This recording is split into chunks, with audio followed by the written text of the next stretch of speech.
Hello guys, तो स्वागत है आप सभी का शैडो मांगा रिकैप में। लास्ट एपिसोड में अपन सभी ने देखा था ईचन ने एम्पर को बता दिया होता है कि उसे अपने घर वापस जाना है और उसे जाने से पहले एम्पर के लिए एक चाय प्रिपेयर करी है। एम्पर सोच रहे होते हैं कि मुझे यहाँ पे क्या करना चाहिए, क्या मैं चाय पी लूं? वह सीनरी यहाँ पे बोल रहे हैं, इनकी बात को मैं काट भी नहीं सकता। अगर ये बोले कि मैं चाय पीनी है तो मुझे पीनी ही पड़ेगी। लेकिन जैसे ही एम्पर वहाँ पे चाय पीते हैं उनकी बॉडी के अंदर एनर्जी बढ़ने लगती है। एम्पर सोच रहे होते हैं कि मेरी ये बॉडी अपने आप एनर्जी बना रही है और एक कल्टीवेटर की सबसे बड़ी दिक्कत ये होती है कि वो अपने आसपास एनर्जी लेता है, उसकी बॉडी ना खुद एनर्जी नहीं बना सकती। लेकिन मिस्टरी के लगाए हुए टी प्लांट की वजह से ये प्रॉब्लम सॉल्व हो रही है। यहाँ पे मिस्टरी हम लोग को जाने से पहले कितना बड़ा गिफ्ट दे रहे हैं। इन्होंने हमारी एनर्जी ली थी हमारे लिए एक प्लांट को रिफाइन करने के लिए, और मैं बेवकूफ सोचा था कि इन्होंने सब कुछ अपने लिए यूज कर लिया। सच में मैं ना एक बहुत ही घटिया एम्परर हूँ। फिर अपने घुटनों पे आते हुए एम्परर बोल रहा होता है, सीनियरी मुझे माफ कर दीजिए। ईचन बोल रहा होता है, एम्परर आप एक पूरी कंट्री के एम्परर हो, आपको ना अपने घुटनों पे नहीं आना चाहिए, फटाफट से खड़े हो जाइए। एम्परर बोल रहे होते हैं, मिस्टरी अगर आपको यहाँ से जाना है ना तो पक्का उसके पीछे कोई बहुत बड़ा रीजन होगा। हम सभी को पता है कि बिना किसी रीजन के आप कोई काम नहीं करते, और मैं ना आपको यहाँ पे फोर्स भी नहीं करूंगा कि आप यहाँ पे रुक जाइए। पर मैं आपको यहाँ पे इतना तो कहना चाहूंगा, आपने हमारे दयान किंगडम के लिए ना बहुत कुछ किया है, और आपके इस काइंड की रॉयल फैमिली और ये पूरी कंट्री कभी नहीं भूल पाएगी। अगर आपको किसी भी दिन वापस आने का मन करे ना तो आप इस छोटे से एम्परर को एक बार कह देना, आपको वापस लेके आने के लिए हम बेस्ट इंतजाम करेंगे। एम्परर बोल रहे होते हैं कि सभी लोगों में ये ऑर्डर पास करवा दो। हमारी कंट्री के अंदर 12 काउंटी है और 50 सिटीज हैं।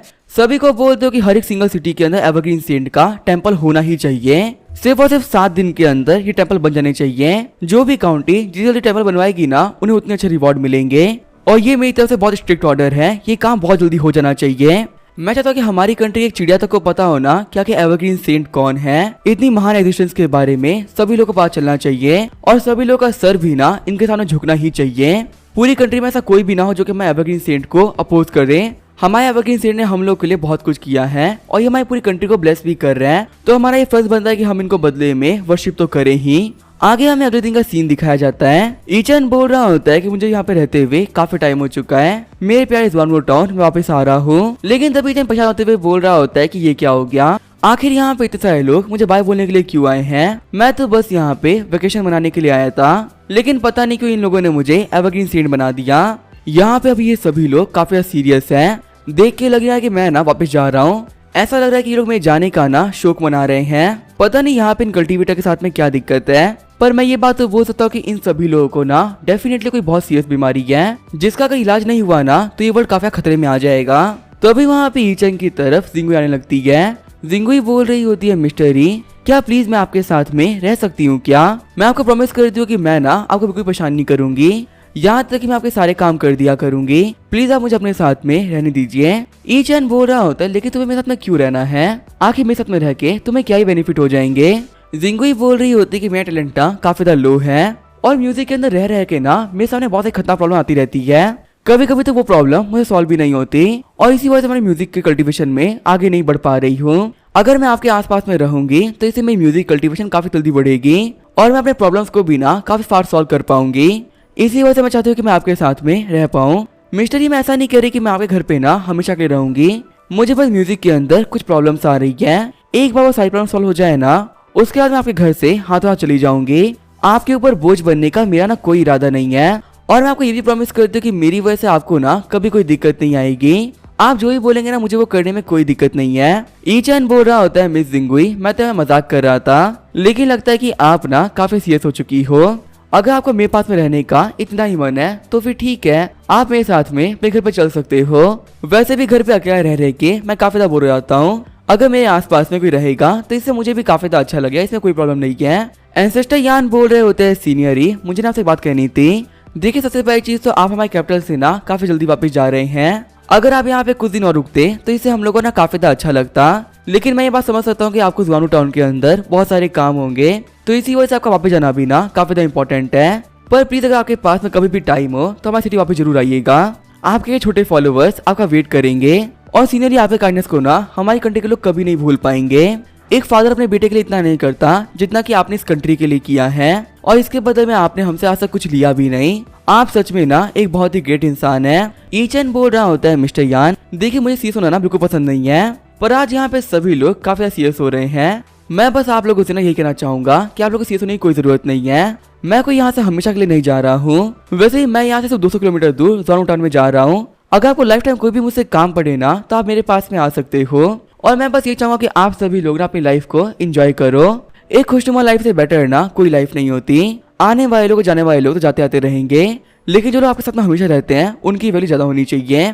वहाँ पे सारे अपने झुकते हुए बोल रहे होते हैं एवरग्रीन सेंट, आप हमको याद रहेंगे। हम सभी प्रे करेंगे कि आप एकदम हेवंस की तरह स्टेबल रहें और कभी भी हमारे एवरग्रीन सेंट का नाम खत्म ना हो। ईचन सोच रहा होता है कि भले ये लोग मुझे एवरग्रीन सेंट समझते हैं, पर ये बात तो माननी पड़ेगी, इन लोगों ने ना मुझे बहुत रिस्पेक्ट दी है। सच बताऊं तो ये लोग अब मेरे लिए ना एक फैमिली की तरह हो चुके हैं, जो कि कभी कभी ना काफी ज्यादा अजीब भी हो जाता है, लेकिन कभी कभी ना ये सभी लोग काफी ज्यादा अच्छे हैं। ईचन बोल रहा होता है कि आप सभी लोगों ने ना मुझे इन दिनों में काफी ज्यादा प्यार दिया है और आप लोग के इस प्यार को ना मैं कभी नहीं भूल पाऊंगा।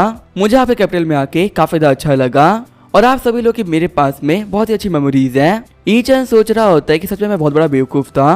पहले मैं सोचता था कि आखिर ये लोग मेरी इतनी वैल्यू क्यों करते हैं, पर यहाँ पे ये सारी वैल्यू ना एवरग्रीन सेंट की है। काश इन लोगों की ये अफेक्शन मुझसे होती। अगर ये अफेक्शन मेरे से होती ना तो सच में मैं काफी ज्यादा खुश होता। लेकिन मुझे बुरा इस बात का लग रहा है कि मैं यहाँ पे एवरग्रीन सेंट की फेम खा रहा हूँ। मुझे अपने वर्ल्ड के ना बिल्कुल ढोंगी बाबा की तरह फील हो रहा है, जो किसी और गॉड की आइडेंटिटी पे जी रहा है। ये गिल्टी है जिसकी वजह से अभी मैं ना जोनू टाउन जा रहा हूँ, क्योंकि वहाँ के लोगों ने मुझे वैसे एक्सेप्ट किया है जैसे कि मैं हूँ। उन लोगों के लिए मैं कोई एवरग्रीन सेंट या फिर गॉड नहीं हूँ, उन लोगों के लिए मैं उनका ई चैन हूँ। सीन चैन होता है, हम देखते हैं मूरोंग को, जो कि बोल रही होती है मिस्टरी मुझे आप काफी याद आते हो, लेकिन अगर मैं सच कहूँ ना तो मुझे आपसे नहीं मिलना, या यूँ कहूँ तो मैं आपसे मिल भी नहीं सकती हूँ, क्योंकि आपसे मिलने के बाद में मुझे एक ही चीज फील होगी कि आप एक ऐसी चीज हो जिसे मैं हासिल नहीं कर सकती, और इस फीलिंग को ना मुझे फेस नहीं करना है।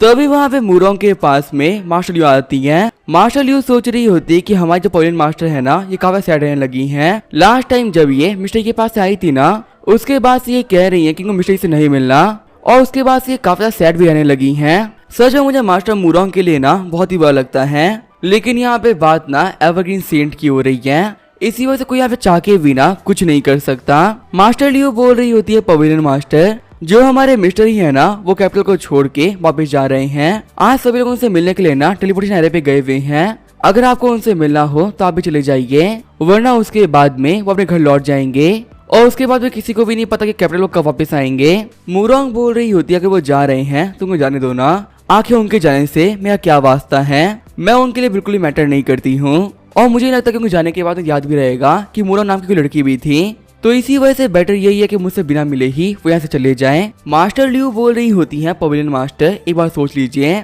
मैंने सुना है जो मिस्टरी है ना वो जल्दी वापस नहीं आएंगे। उन्होंने कहा कि उनका कैपिटल से मन भर चुका है। ऐसा भी हो सकता है ना कि आपको उनके देखने की ये आखिरी अपॉर्चुनिटी हो, इसके बाद में ना आप कभी देख भी ना पाओ। तो क्या सच में इतनी कमाल की अपॉर्चुनिटी को आप मिस करने वाली हो? अगर मैं आपकी जगह होती ना तो इस अपॉर्चुनिटी को मैं कभी मिस नहीं करती, लेकिन फाइनल कॉल तो फिर भी आपका ही है। मुझे लगा कि इतनी जरूरी चीज मुझे आपको बतानी चाहिए, इसी से बताने के लिए ना मैं यहाँ पे आ गई। आगे क्या करना है ये आपकी मर्जी है। मूरोंग बोल रही होती है क्या तुम सच बोल रही हो? मिस लियू बोल रही होती है पवेलियन मास्टर, क्या आपको लगता है कि मैं यहाँ पे आपके सामने खड़े होके झूठ बोल सकती हूँ? मैंने यहाँ से यहाँ पे जो भी कुछ कहा है ना वो बिल्कुल सच है। हमारे जो मिस्टर है वो जा रहे हैं और सभी लोगों से मिलने के लिए ना टेलीपोर्टेशन एरिया पे खड़े हुए हैं। अगर आपको मिलना है ना तो आप वहाँ चले जाइए। मूरोंग बोल रही होती है अगर ऐसी बात थी तो तुमने मुझे पहले क्यों नहीं बताया? पता नहीं मिस्टर भी होंगे या चले गए होंगे। ये बोलते हुए फुल स्पीड से मास्टर मूरोंग यहाँ से निकल जाती हैं। मूरोंग सोच रही होती है कि मुझे बस एक लास्ट टाइम मिस्टर जी को देखना है। मिस लियू बोल रही होती है कि भली कोई वुमन कितनी भी स्ट्रॉन्ग क्यों ना हो जाए, लेकिन वो अपनी फीलिंग्स के सामने कभी नहीं जीत सकती। इतनी पावरफुल होने के बावजूद मास्टर मूरोंग को अपनी फीलिंग्स के सामने झुकना ही पड़ गया। सीन चल होता है, हम देखते हैं बिंगयान को जिसने कीचड़ में पकड़ रखा होता है। बिंगयान बोल रही होती है मिस्टरी आप ऐसे नहीं आ सकते, अगर आप गए ना तो मुझे भी काफी याद आएगी। और हाँ एक और बात, वापस जाने के बाद में ना मुझे याद करना मत भूलना। ईचन बोल रहा होता है कि तुम्हें याद करके मैं ट्राई करूंगा, लेकिन क्या तो फिलहाल के लिए मैं कपड़े छोड़ सकती हो वरना ये फट जाएंगे। बिंगयान बोल रही होती है आपको मैं याद ही आएगी तब यहाँ जा क्यों रहे हो? आखिर हमारे कैपिटल के अंदर ऐसा क्या है जो कि जोनू टाउन में नहीं है? एम्परर बोल रहे होते हैं एंसेस्टर, वैसे मेरे दिमाग में ना एक बहुत ही कमाल का आइडिया चल रहा है। सभी को पता है कि हमारे बिंगयान को मिस्टरी काफी ज्यादा पसंद है, तो कैसा रहेगा कि हम बिंगयान और मिस्टरी की शादी करवा दें। अगर ये लोग यहाँ पे कपल बन जाते तो ये हमारे लिए काफी ज्यादा प्रॉफिटेबल होगा। आपको पता है कि हमारी कंट्री के लिए कितना अच्छा हो सकता है। अभी मिस्टरी अपनी मर्जी से ना हमारी कंट्री से जुड़े हुए हैं। लेकिन इसके बाद में ये हमारी कंट्री का ना एक हिस्सा बन जाएंगे। अगर यहाँ पे मिस्टर ई गॉड नहीं होते ना तो इस चीज का मैं पूछ चुका होता, लेकिन जो मिस्टर ई है उनका स्टेटस बहुत बड़ा है, इसी वजह से उनसे इस मैटर में बात करना ना मुझे सही नहीं लगा। अगर इस मैटर के बारे में आप बात करोगे तो ये काफी ज्यादा अच्छा हो सकता है कि इस चीज के लिए मिस्टर ई मान भी जाए। तभी एंसेस्टर नोटिस करते हैं कि उनकी तरफ एक एनर्जी बढ़ रही होती है। एंसेस्टर बोल रहे होते हैं, मेरे बच्चे अपनी फैंटेसी से ना बाहर निकल जाओ। रियलिटी भले तुम एक्सेप्ट नहीं कर पा रहे, लेकिन रियलिटी यही है कि हमारे बिंगन को मिस्टर ई कभी एक्सेप्ट नहीं करेंगे। मिस्टर ई से शादी करने के लिए बहुत सारे ऐसे कैपेबल लोग हैं जो कि लाइन में लगे हुए हैं, लेकिन उन लोगों में भी इतनी हिम्मत है कि डायरेक्टली इस चीज के बारे में मिस्टर ई से पूछ लें। इस पूरे वर्ल्ड में ना बहुत ही कम ऐसे लोग हैं जो कि मिस्टर ई के सामने ना ये बात रख सकते हैं, और हमारी बिंगन उस लाइन के अंदर कहीं नहीं आती। इसी वजह से जिसके बारे में सोचना भी बहुत बेकार है। देखो तुमने ना ये बात मेरे सामने कह दी, लेकिन बिंगा के सामने मत कहना, क्योंकि मैं तो बड़ा हूँ, अब चीजों को एक्सेप्ट करना जानता हूँ, और वो बिना किसी बात के ही ना काफी दुखी हो जाएगी। तो अभी जो वहाँ पे मूरंग होती है वो वहाँ पे आ जाती है। ईचन बोल रहा होता है कि आखिर मुझसे मिलने के लिए कितने लोग आने वाले हैं। सारे बंदे यहाँ पे शौक होते हुए बोल रहे होते हैं कि ये लड़की ना फायर को कंट्रोल कर पा रही है, और ये यहाँ पे आई भी ना फायर में कवर होके थी। इसका मतलब कि इसके पास फायर को कंट्रोल करने की पावर है, और फायर कंट्रोल करने की पावर सिर्फ उन लोगों के पास में होती है जो कि लेजेंडरी फिनिक्स से ना रिलेटेड होते हैं। इसका मतलब ये लड़की मूरंग फैमिली से है, क्योंकि हमारी पूरी कंट्री के अंदर से मूरंग फैमिली ही ऐसी है जिन लोगों के पास में ना फिनिक्स ब्लड लाइन है। ईचन सोच रहा होता है ये तो मिस मूरंग है। वैसे मुझे कभी लगा नहीं था कि मिस मूरंग ना इतनी पावरफुल हो सकती है। हमेशा इनको देख के ना मुझे एक चीज फील होती थी कि दिखने में काफी ज्यादा खूबसूरत है, लेकिन इनकी इतनी कमाल की पावर्स के बारे में मुझे कोई आइडिया भी नहीं था। यहाँ पे सभी लोग की बातों को सुन के लग रहा है कि जो इनकी कल्टीवेशन है ना ये बेहद ही कमाल की है। तभी ईचन की तरफ आगे बढ़ते हुए मूरंग बोल रही होती है, मिस्टर ई क्या आप जा रहे हो? ईचन बोल रहा होता है, हाँ आज मैं यहाँ से जा रहा हूँ। लेकिन तभी ईचन नोटिस करता है मूरंग को, जो कि उसके जाने से काफी सैड हो गई होती है। ईचन सोच रहा होता है ये लड़की मुझे ना काफी अजीब तरीके से देख रही है, इसको देख के लग रहा है कि इसको मेरे ऊपर ना क्रश आ गया है। वैसे एक बात तो है, दिखने में तो मैं भी कोई कम नहीं हूँ, ऊपर से मैं भी काफी टैलेंटेड भी हूँ। हो सकता है कि मैं इस लड़की का क्रश बन गया हूँ। नहीं, मैं यहाँ पे ना बहुत बड़ी गलती कर रहा हूँ। ये ना यहाँ पे मुझे पसंद नहीं करती, बल्कि ये ना पक्का से एवरग्रीन सीन को पसंद करती होगी। और क्योंकि यहाँ पे इनकी कंट्री से एवरग्रीन सीन जा रहे हैं, इसी से बाकी लोग की तरह ना ये भी काफी दुखी हो चुकी है। मुझे यहाँ पे कोई भी गलतफहमी पालने की कोई जरूरत नहीं है। ये पूरी की पूरी फैंडम, ये पूरा का पूरा प्यार एवरग्रीन सेंट का है। इसमें ईचन के नाम पे ना कुछ नहीं है, और जो चीज यहाँ पे ईचन की नहीं होती ना उसे ईचन लेता भी नहीं है। अगर मेरी आइडेंटिटी एवरग्रीन सेंट की नहीं होती ना तो ये लड़की मुझे कभी भी ऐसे नहीं देखती, और ये बाकी सभी लोग भी ना मुझे तो पसंद नहीं करते। भले ही मैं यहाँ पे ना फेक आइडेंटिटी के साथ मैं जी रहा हूँ, लेकिन मुझे भी रियलिटी को ना हमेशा एक्सेप्ट करना होगा।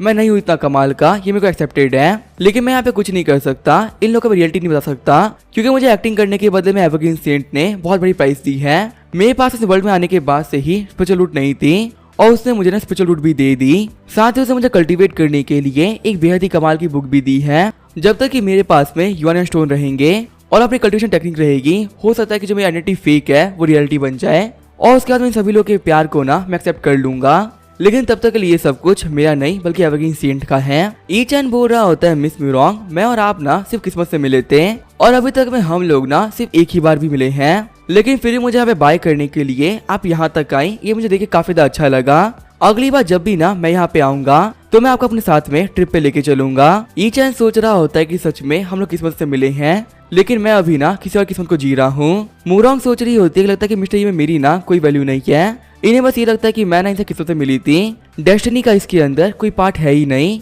या फिर ऐसा भी हो सकता है कि मिस्टर ई को ना मेन इंटेंशन के बारे में पता चल चुका है, क्योंकि सभी को पता है कि ये कैसे मास्टर हैं जिनको है ना पास्ट और फ्यूचर के बारे में पता है। तो ऐसे बंदों को मेरी फीलिंग के बारे में जरूर से पता होगा ही, और ये यहाँ पे मेरी फीलिंग से ना बचना चाह रहे हैं। ये नहीं चाहते कि मैं अपनी फीलिंग्स को ना सभी के सामने रिवील कर दूं, और ये मेरी फीलिंग्स को ना एक्सेप्ट करना भी नहीं चाहते। इसी वजह से मुझे यहाँ पे अलग करने के लिए ना ये इतने मुश्किल वर्ड्स का यूज कर रहे हैं। लगता है कि हमारी कहानी की ये एंडिंग ऐसे ही होने वाली थी, लेकिन चलो कोई बात नहीं, इस एंडिंग को ना मैं एक्सेप्ट कर लूंगी। वैसे भी ये कोई नॉर्मल कल्टीवेटर नहीं है, ये एवरग्रीन सेंट है। अभी भी मैं देख सकती हूँ कि इनके आसपास में बेहद ही कमाल की ब्यूटीज हैं, लेकिन उन लोगों से भी इनको ना बिल्कुल फर्क नहीं पड़ रहा।